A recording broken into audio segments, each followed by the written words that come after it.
Jai Radha Madhav Kunj Bihari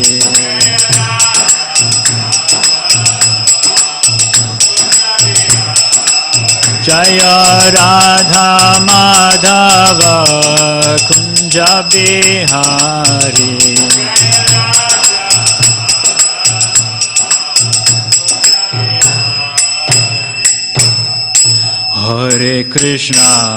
Hare Krishna Krishna Krishna Hare Hare Hare Ram Ram Ram Hare Hare Hare Krishna Krishna Krishna Hare Hare Hare Ram Ram Ram Hare Hare Hare Krishna Krishna Krishna Hare Hare Hare Ram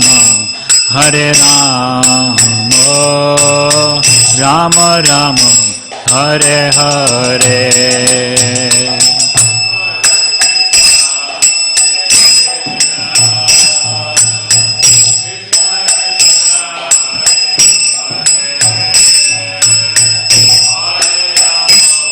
Hare Ram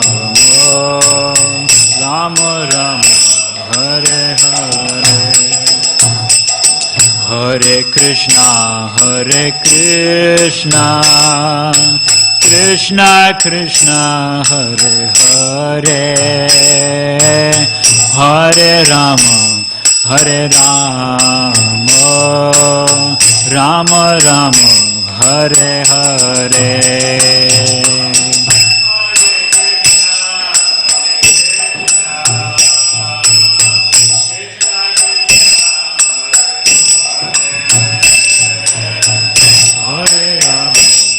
Hare Ram Ram Ram Hare Hare Hare Krishna Krishna Krishna Hare Hare Hare Ram Ram Ram Hare Hare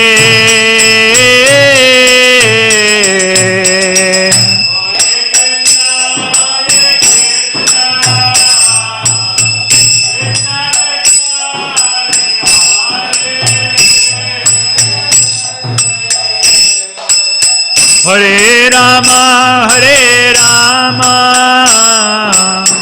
Ram Ram Hare Hare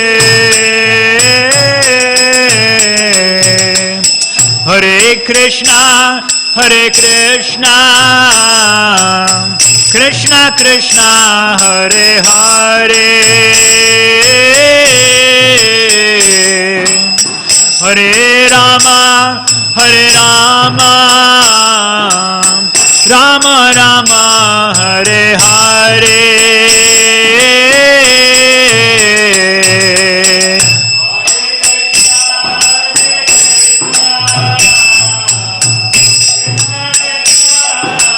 Hare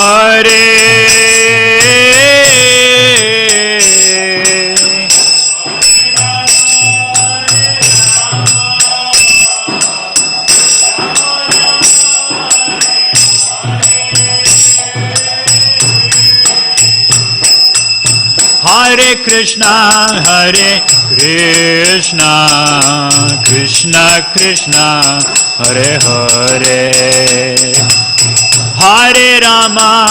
Hare Ram Ram Ram Hare Hare Hare Krishna Krishna Krishna Hare Hare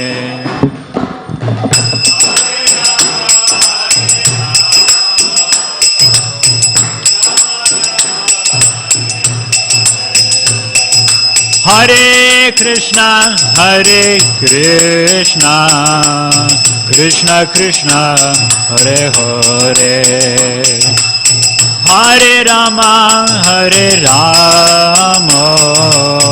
Rama Rama, Hare Hare, Hare Krishna, Krishna Krishna, Hare Hare.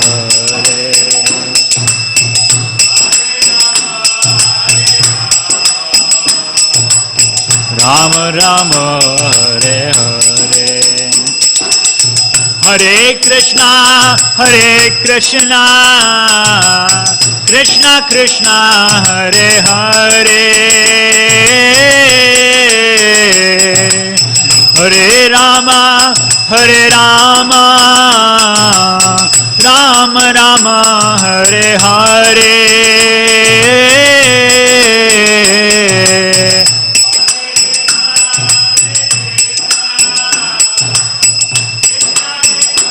Hare Hare,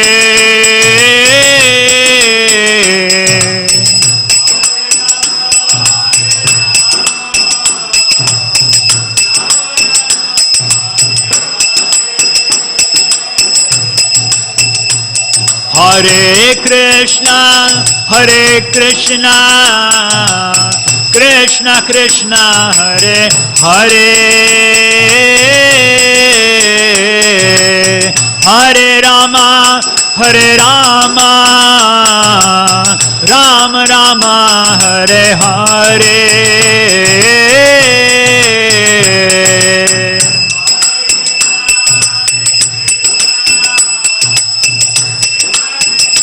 Hare Hare.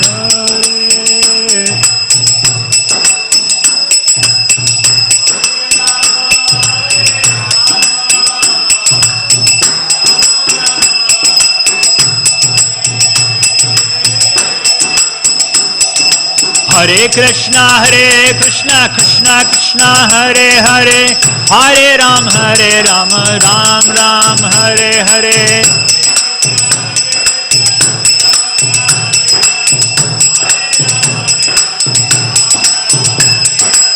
Hare Krishna, Krishna Krishna, Hare Hare, Hare Ram, Ram Ram, Hare Hare.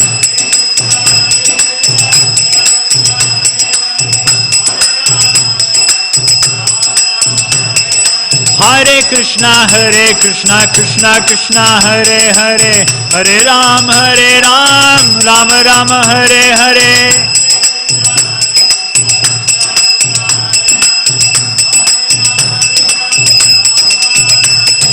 Hare Krishna, Krishna Hare Hare, Hare Ram, Ram Ram, Hare Hare.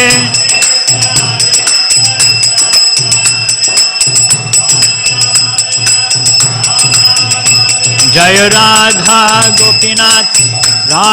Gopinath, Shri Radhe.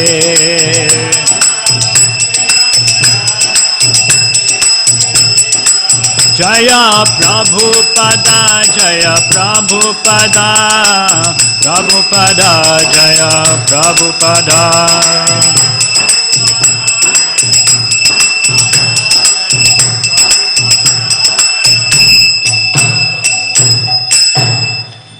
Jai Om Vishnupad Paramahamsa Parivrajacharya Shtatarashtar Shri Srimad His Divine Grace Abhaishanaravinda Bhaktivedanta Swami Srila Prabhupada Ki Jai. Jai Om Vishnupad Paramahamsa Parivrajacharya Ashtatarashtar Shri Srimad His Divine Grace Srila Bhakti Siddhanta Saraswati Thakur Maharaj Prabhupada Ki Jai. Anant Koti Vaishnav Vrinda Ki Jai. Samaveta Gaur Bhakta Vrinda Ki Jai. Grantaraj Srimad Bhagavatam Ki Jai. Jainitai Gaur Premanande.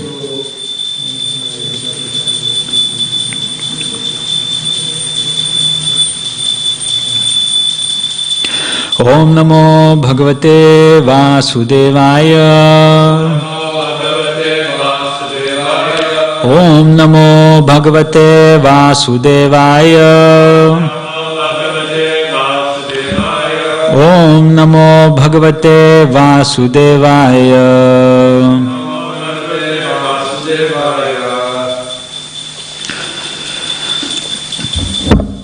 Okay, this morning we're reading from Canto 3, Chapter 6, Creation of the Universal Form, text 18.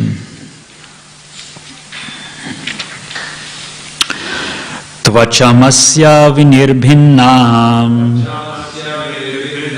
Tvachamasya vinirbhinnam Vivishurdishnyam oshadihi Vivishurdishnyam oshadihi Amshena roma bhikandum Amshena roma bhikandum Yairaso pratipadyate Yairaso pratipadyate Tvachamasya vinirbhinnam Vivishurdishnyam oshadihi Amshena roma bhikandum Yairaso pratipadyate Tvachamasya vinirbhinnam Vivishurdishnyam oshadihi Amshena roma bhikandum Yairaso pratipadyate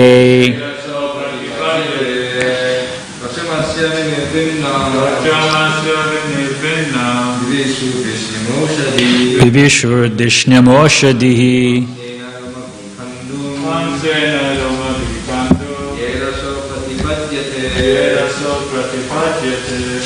Tvachamasya vinirbhinnam Vivishurdishnyam oshadihi Amshena roma bhikandum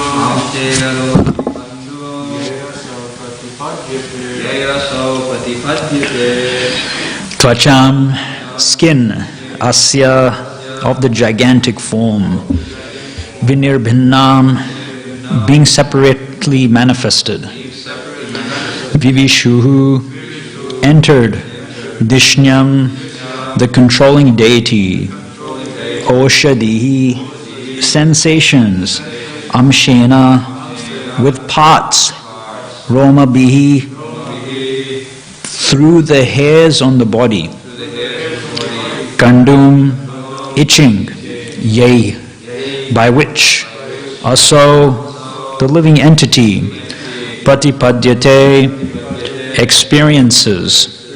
Translation and purport by His Divine Grace, A.C. Bhaktivedanta Swami Srila Prabhupada ki jai.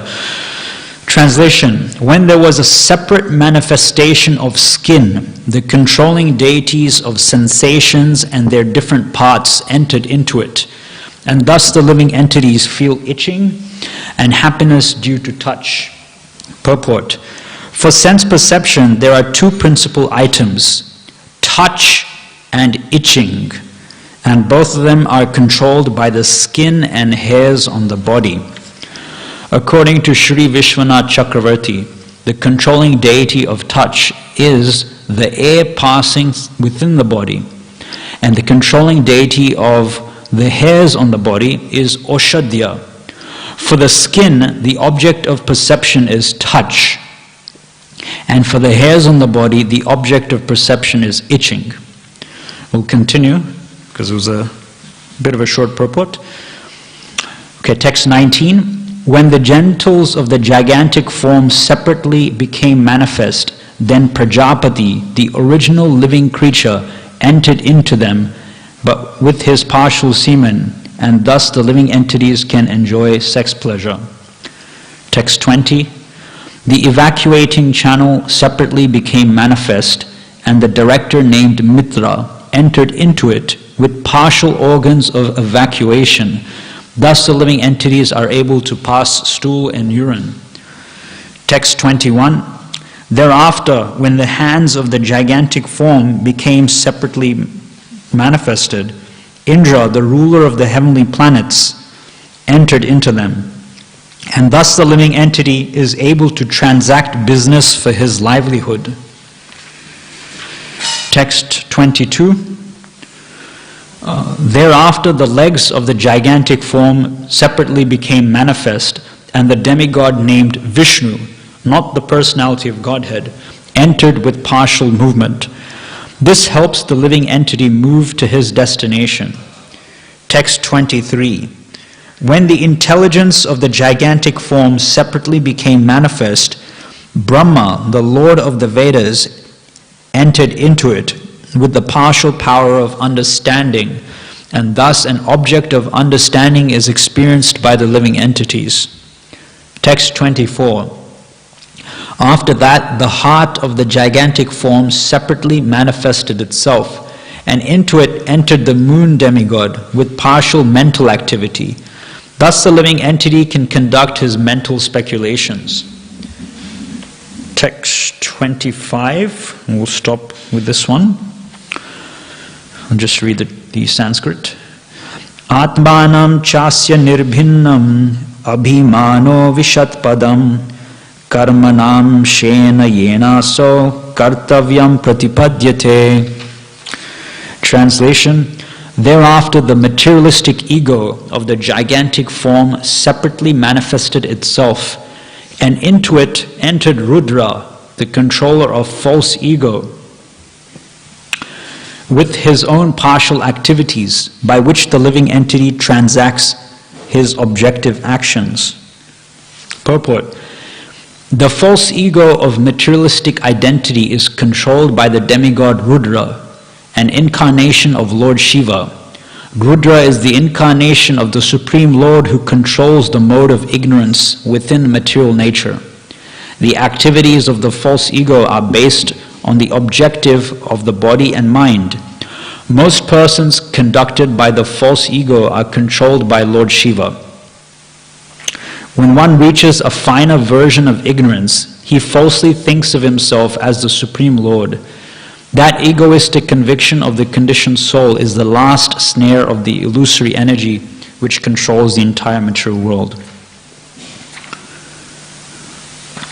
Om Jnana Timirandasya Jnananjana Shalakaya Chakshun Militam Yena Tasmai Shri Guru Enma Shri Chaitanya Manobishtam Stapitam Yena Bhutale Swayam Rupa Kadahmayam Dadati Swapadantikam Vandeham Shri Guru Shri Utapadakamalam Shri Gurun Vaishnavamscha Shri Rupam Sagrajatam Sahagana Raghunathan Vitam Tam Sajivam Sadvaitam Savadutam Parijana Saitam Krishna Chaitanya Devam Shri Radha Krishna Padan Sahagana Lalita Shri Vishakhan Vitamscha.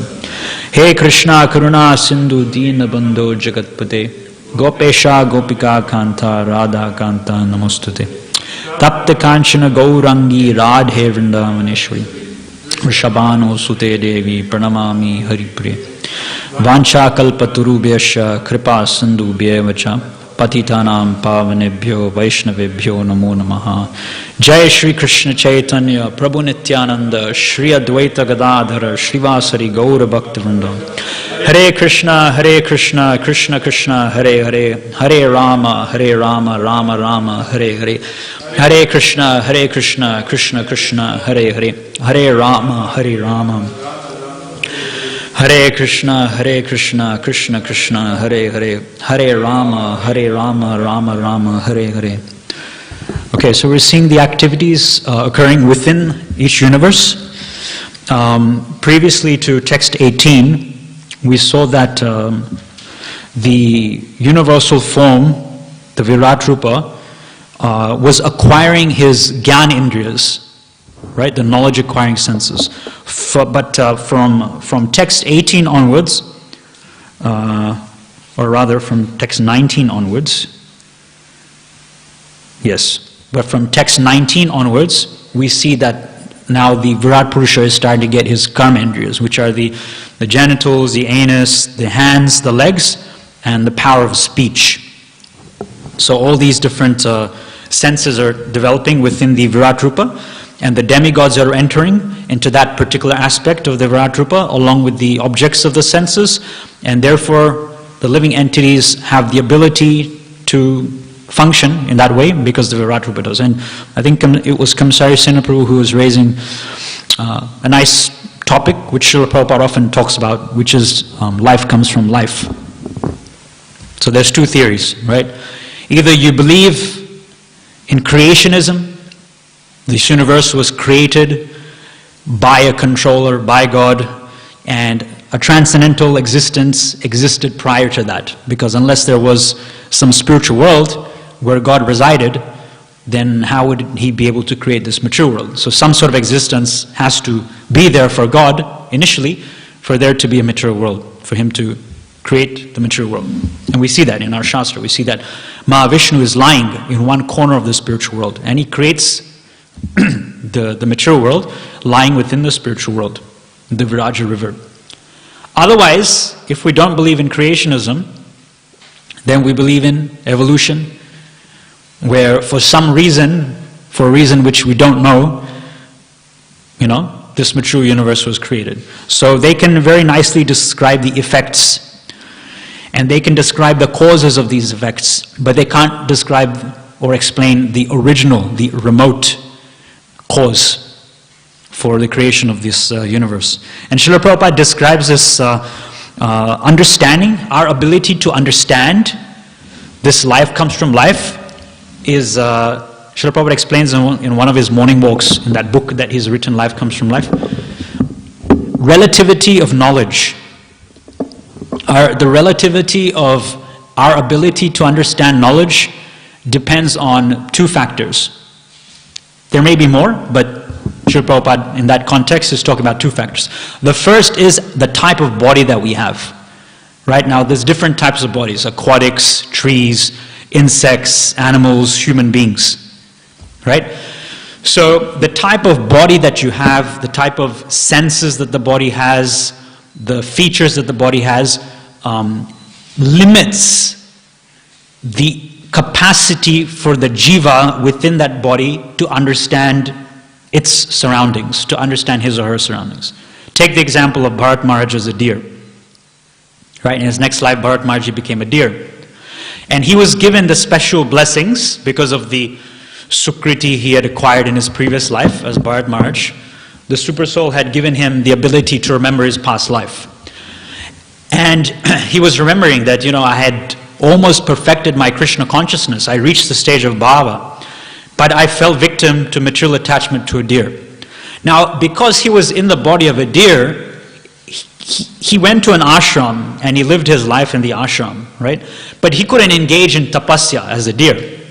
He couldn't engage in reading the shastras. He couldn't engage in devotee association, nothing like that. So that's a really gross example which shows to us that the type of body that we have limits our knowledge, what we can understand about the reality of our existence as being transcendental and not material. And it limits our ability to actually practice and pursue spiritual life as well.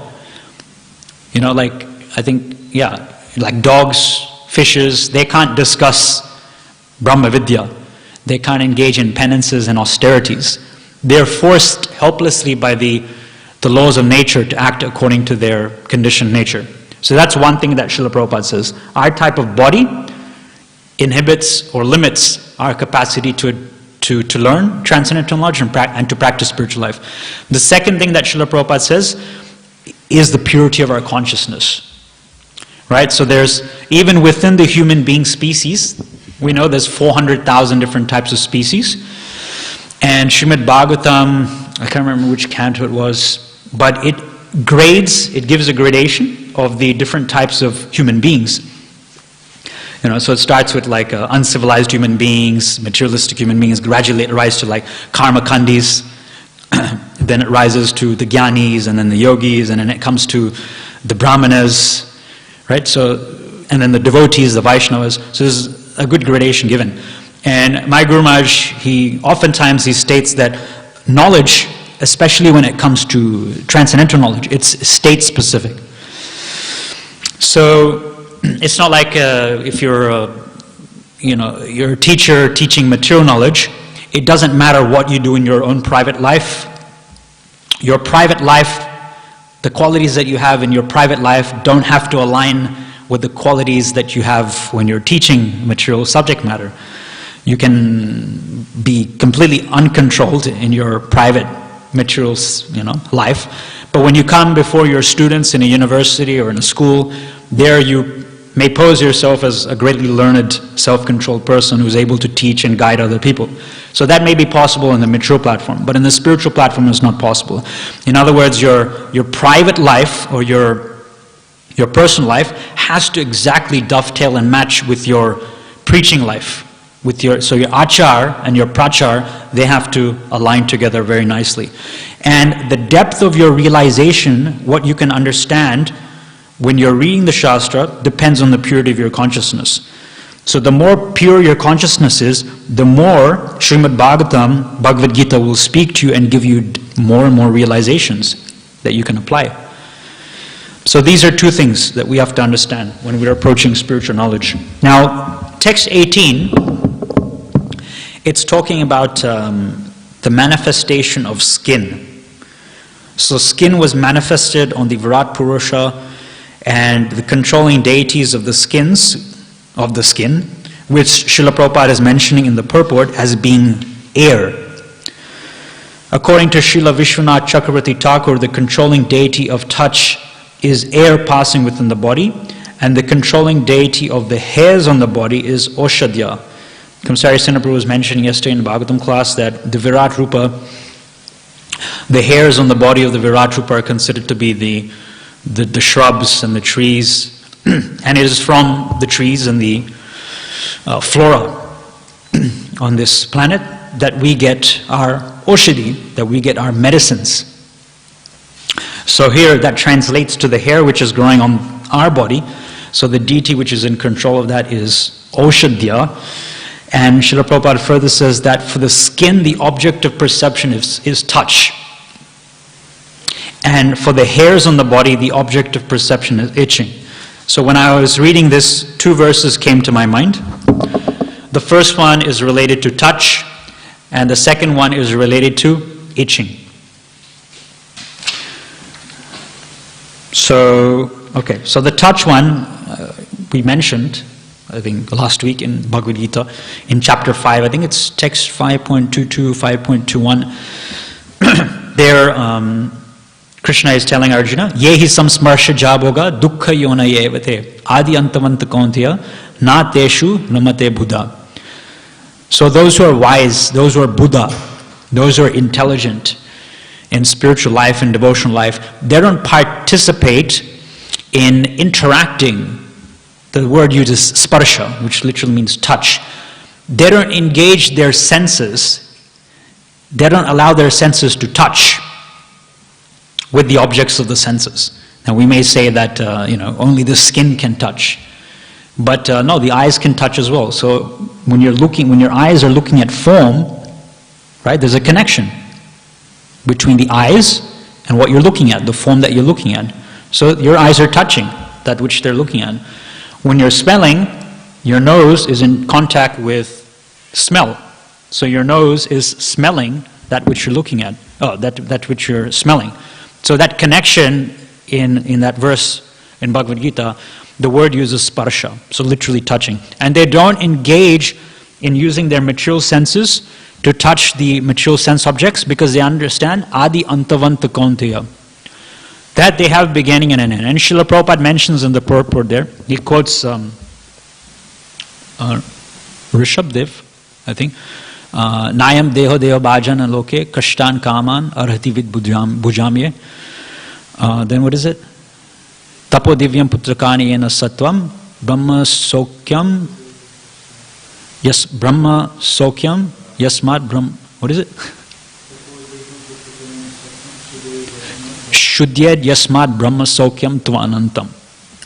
So Lord Rishabdev is instructing his 100 sons, headed by Bharat Maharaj, whom we were just talking about.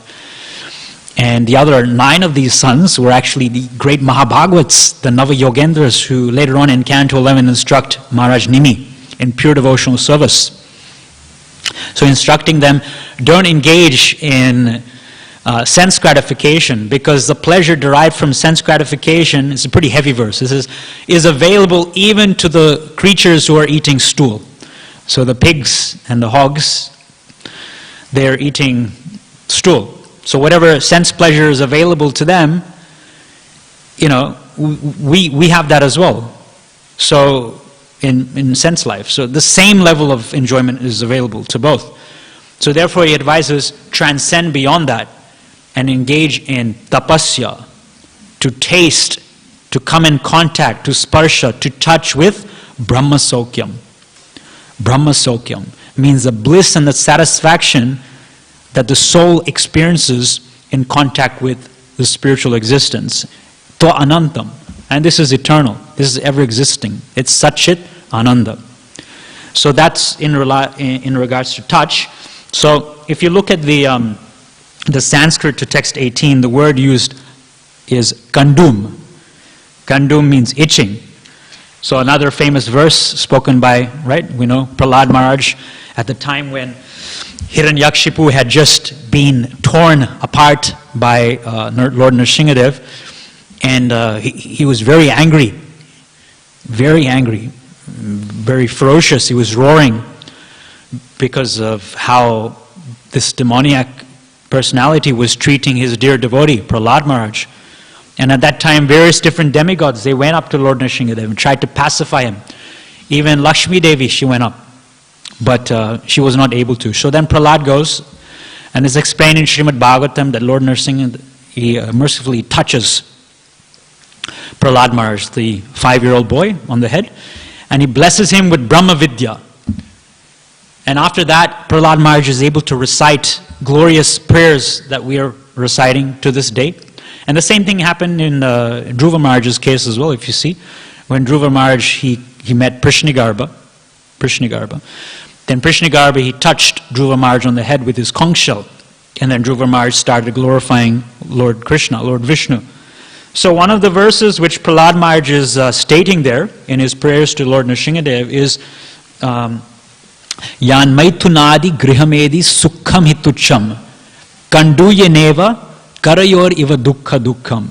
So that word Kanduyanena, that same word is used here in text 18. Amshena Roma Bi Kandum.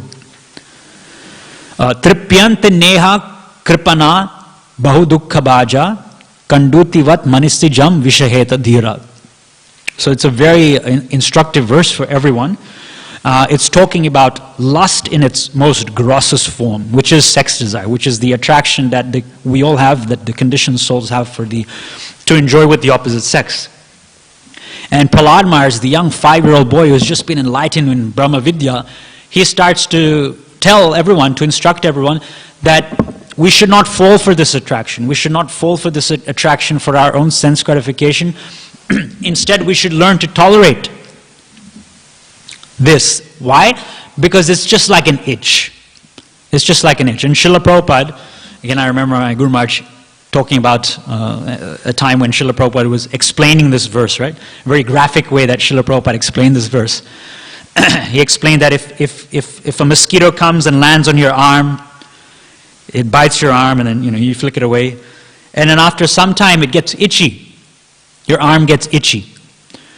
So in the same way, sometimes from time to time, even if we're practicing devotional service, from time to time, because we're not fully transcendental yet, we may get that itch of sex desire coming within the mind. Now you can go and relieve that itch by scratching it. And after you scratch it, what happens? You feel satisfied. So when you relieve yourself in fulfilling yourself in that way, you may feel some satisfaction. But then what happens? Srila Prabhupada explained, after some time, after that feeling of temporary satisfaction, that itch will come back even stronger. It will get even more stronger. That itching sensation will multiply. And then because you've already itched previously, you've already scratched it previously, you'll do it again. That's called kutam. Kutam means the propensity to commit sinful activities again because you've done it in the past. And that's very, very deadly actually. Very difficult to get rid of such vasanas. But we can do so with the mercy of the Vaishnavas and Radha Gopinath, Lord Chaitanya. So Srila Prabhupada explains that, okay, again you scratch, you find some temporary relief, then again the itch comes back even more. And then like that you keep scratching, and then eventually you look down and there's blood there. So you fall down again into the material whirlpool. So these are the So tripyanti neha kripana bahudukha bhaja. So the kripana, one who is short-sighted, he's not a brahmana, he's a kripana. He doesn't see beyond his or her material sense gratification. Neha, tripyanti neha. Tripyanti means bliss and satisfaction. Neha. In this, na iha, there's no happiness. Instead, what is there? Bahudukha bhaja. There's too much distress. Kandutivat means if you're able to learn from this example that I, Prahlad Maharaj, am giving, Kandutivat manisajam vishaheta dhira. Then such a person is called a dhira, one who is sober and self-controlled. So Krishna advises us to become dhira, right? 2.13. Dehinosmin yatha dehe kaumaram yovanam jara tata dehantaras prapti dhiras tatra namuyate. So Krishna wants us to become a dhira by disassociating our identification with the mature body and beginning to identify with the soul. Now, just something I came across about Cupid, because we're talking about that, and also the text 25, false ego. We're also talking about the false ego. Cupid, Manmata, his name is Manmata. Another name for Cupid is Manmata. So Cupid is, he carries a bow, as you know. He has different arrows. And he carries a bow. And his bow is made from sugarcane. So sugarcane. And he bends that sugarcane, ties a string to it, and that's his bow. That's the bow of Cupid. It's made from sugarcane. And he has 5 types of arrows. And these 5 types of arrows have flowers on them. So Shastra explains that the different flowers, that the 5 bows, that the 5 arrows rather, of Cupid, one arrow is the arrow of white lotuses. The other arrow has the flower of a blue lotus. The third arrow has the arrow of mango flowers. The fourth arrow has the flower of Ashoka flowers. So Ashoka tree, there's an Ashoka tree, so Ashoka flowers. And the 5th arrow is the arrow of jasmine, of Malika. Now I'm not sure if you know Prabodhananda Saraswati. Prabodhananda Saraswati Thakur is a great Gaudiya Vaishnav. He's the uncle of Gopal Bhatta Goswami. So when Chaitanya Mahaprabhu, he went to South India, he, as you know, he met with various different devotees there, and one of the devotees which Lord Chaitanya met was Prabodhananda Saraswati. And prior to meeting Lord Chaitanya, Prabodhananda Saraswati was a Sri Vaishnava. And we see in the case where Chaitanya Mahaprabhu tries to convince Venkatabhatta to give up the worship of Narayan, of Vishnu, and worship Lord Krishna. He compares how Lakshmi Devi was not able to come and join in the Ras Leela. But the gopis of Vrindavan, they're freely able to do that. In various ways, Chaitanya Mahaprabhu tried to convince Venkatabhatta. But did he? I don't think he did he? Okay. So in the same case with Prabodhananda Saraswati as well. So he changed from being a Sri Vaishnava into being a Gaudiya Vaishnava. And Prabodhananda Saraswati is known for 3 things. It's explained that Prabodhananda Saraswati Thakur was expert in singing, dancing, and playing musical instruments. So no one could excel Prabodhananda Saraswati in singing, dancing, and playing musical instruments. That's explained. And also, Srila Prabhupada also quotes Prabodhananda Saraswati's preaching technique. So apparently this Acharya is known to have said that if you want to convince someone, a materialistic person, then the technique to be employed is that you flatter the person. You flatter the person, oh, you're so great, you're so wealthy, you're so handsome, you're so successful in material life. And the person you're flattering, he starts to develop some sort of trust with you. So when that trust and that faith is developed in the preacher, then the preacher says, okay, now that you have all these material qualifications, you're so great, you're so glorious, now listen to me. You should practice Krishna consciousness. So, Srila Prabhupada would often quote this when we're preaching to, big, wealthy, materialistic people, famous people like that. So sometimes a devotee has to employ such a technique. But anyway, in one of the commentaries that Prabodhananda Saraswati has written, he has talked about these 5 arrows of Cupid. In relation to us developing a relationship with someone based on lust. So when a relationship is based on mutual lust, and here's the important thing, Cupid releases his arrow when two conditions are met. The first condition is that there has to be lusty desires in our mind. So when there's lusty desires in our mind, and the second condition is when there is an opportunity present for us to fulfill that lusty desires, that's when Cupid shoots his first arrow.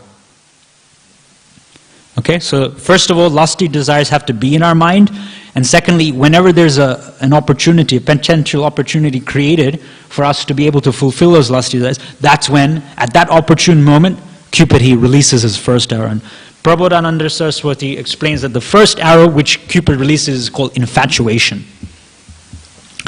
So, we become infatuated, with the opposite sex. We don't consider we only see the good in the other person. We don't consider their negative qualities.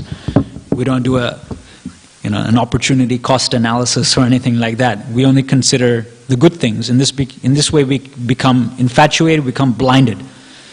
We don't consider the transcendental situation of our existence. So the first arrow is infatuation. It sort of falls in line with Dhyato Vishayan Pumsa, Sangasteshu Pajayate, those two verses in Bhagavad Gita, chapter 2. So the contemplation and the objects of the senses leads to attachment or infatuation. The second arrow, and by the way, these arrows are slowly degrading the person as Cupid is firing them. It's not enhancing the loving relationship. Because remember, it's based on lust, it's not based on love. So the second arrow which Cupid releases is called agitation. So this is symptomized by the two people who are in that relationship just becoming like mad people. They just can't live without each other.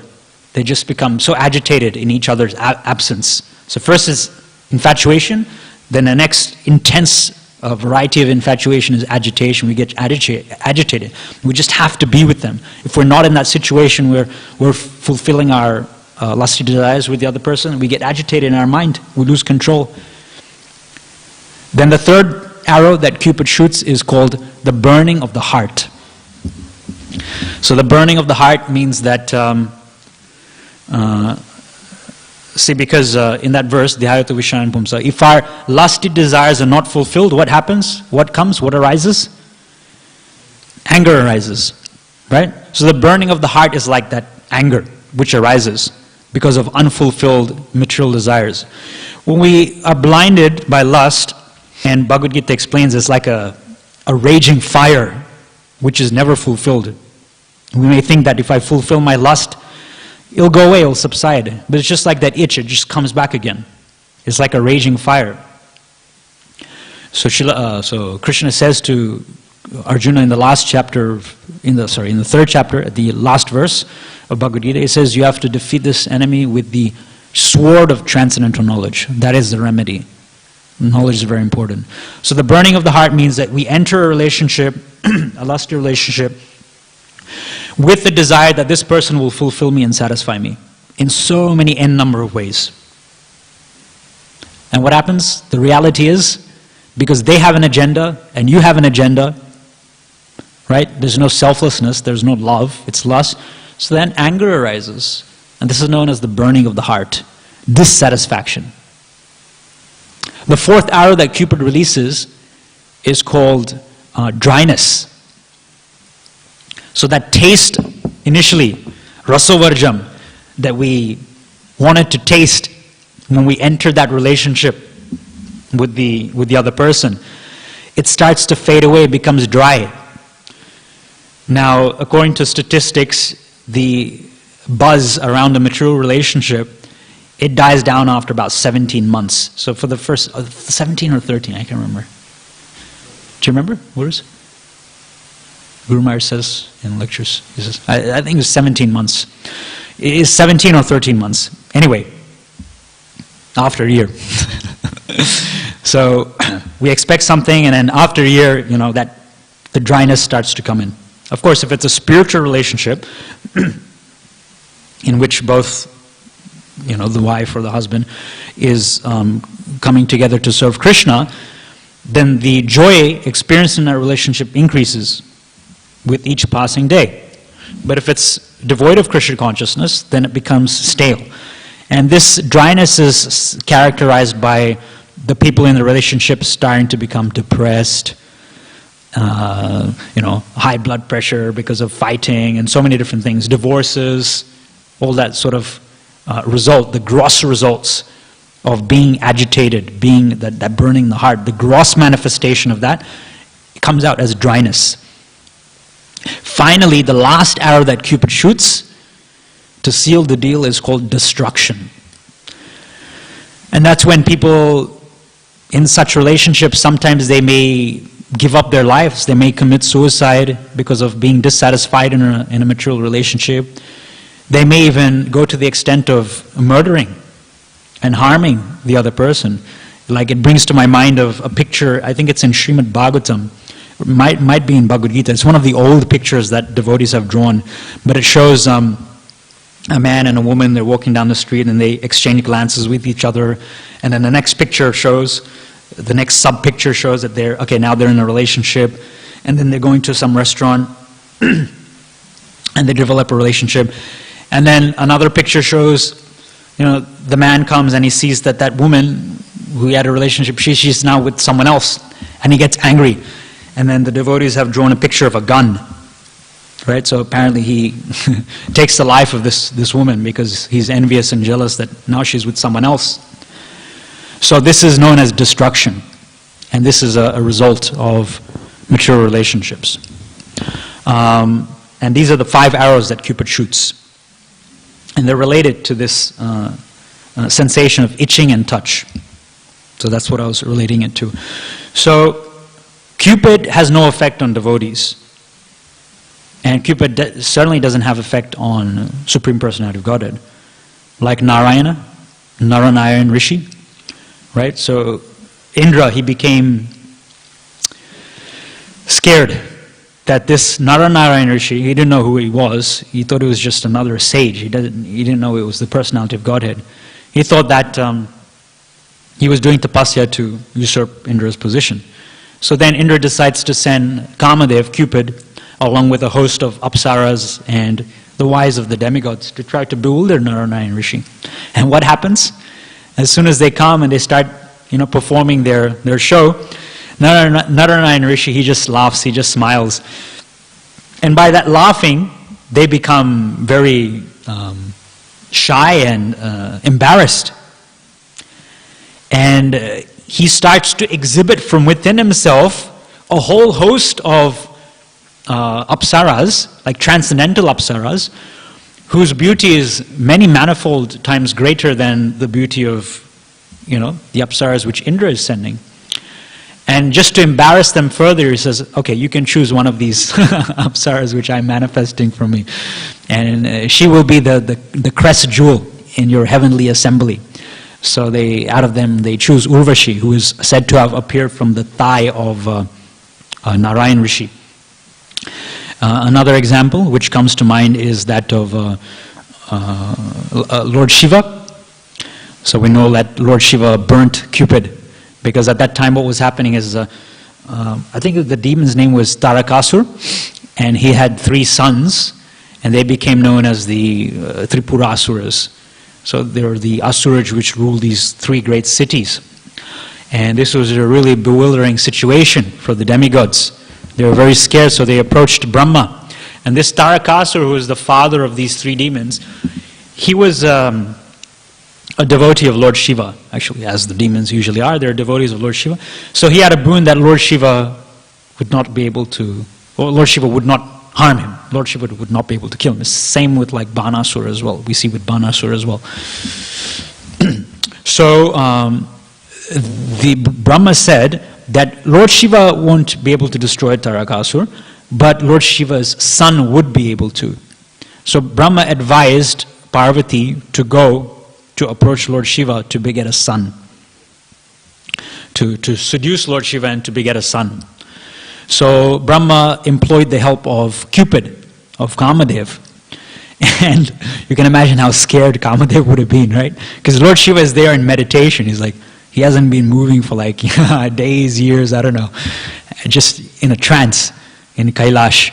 And then Kamadev comes and explained in the Puranas, explained that he first of all sends this really nice cool breeze, gentle breeze, brushing against the body of Lord Shiva. And then he sends various different fragrances and aromas. And, and all of a sudden, while he's doing this, while he's performing his service to the demigods, Lord Shiva, he opens up his eyes, and from his eyes comes this powerful fire. It just burns Kamadev, So Kamadev, he later on comes as Pradyumna, actually, as the son of Lord Krishna, the first son of Lord Krishna from Rukmini. But, so he gets burnt there, but later on, Parvati, she does. So they do have a son, and the son's name is Kartikeya. And then Kartikeya is able to destroy this Tarakasura, and then the story goes, and then Lord Shiva is able to shoot one arrow, and he destroys these Tripurasuras, and they get, destroyed to ashes like that. So that's another example. But it shows that both Krishna and Krishna's devotees, like Vaishnavayanam Yatha Shambhu, Lord Shiva, they're unaffected by the effects of Cupid because of their detachment from the false ego. So, where are we?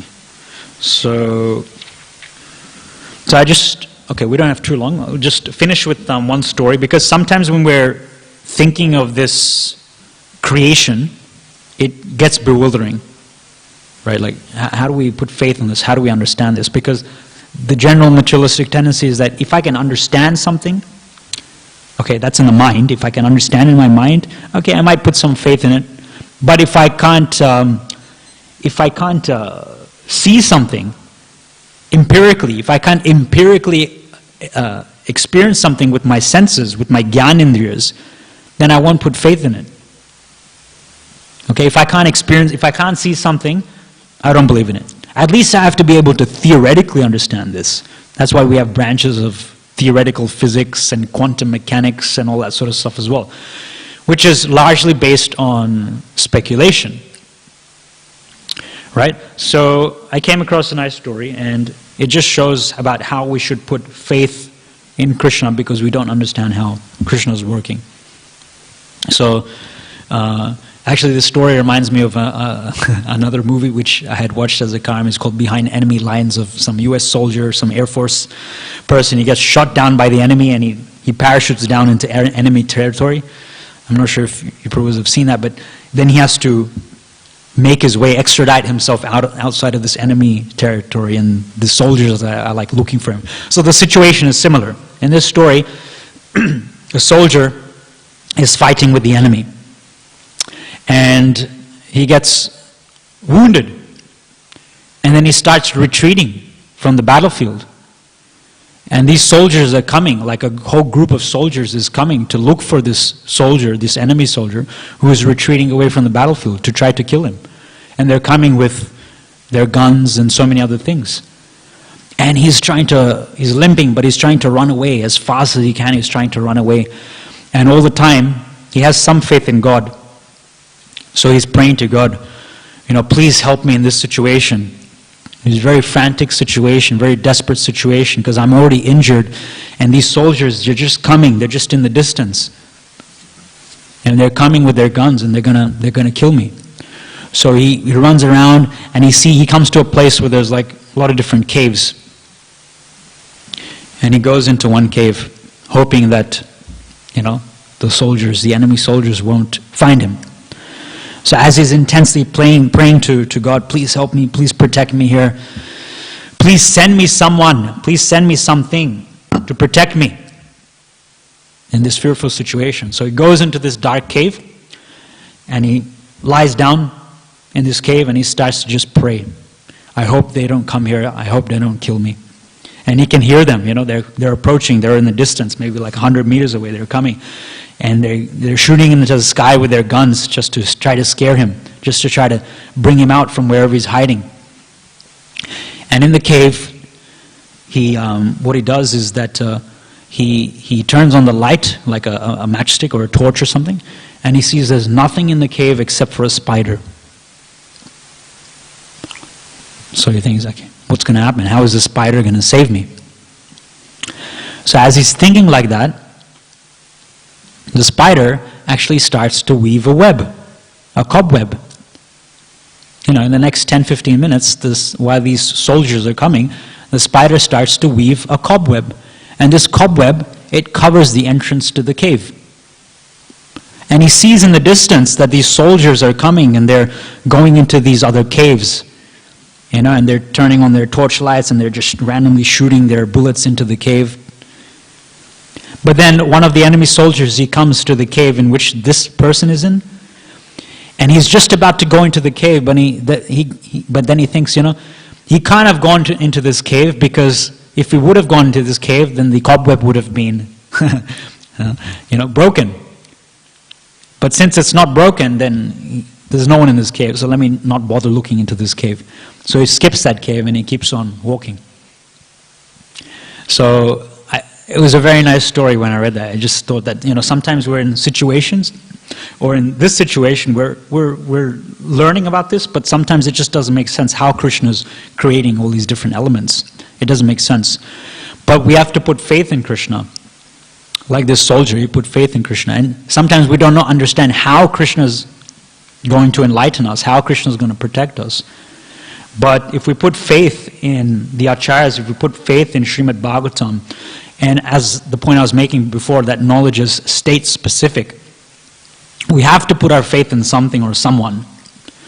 Right? Like Vrajanath Prabhu, he gave an example a long time ago when I was a new bhakta. He said, I think he was debating with someone, or he's giving a class at some university or something like that. And the people who were talking to, they were like non-believers, whatever, they're not spiritual people. And he said, I have faith, but even you have faith. Even you as scientists and empiricists, you have faith as well. It may be subconscious, but you still have faith. Because if you didn't have faith, subconscious faith, then you wouldn't be inside this building right now. If you didn't have subconscious faith that the architects and the engineers who have constructed this building, that they've built it in such a nice way that it's not going to collapse on your head, then you wouldn't have entered this building. So you do have faith. It's just that your faith is misplaced.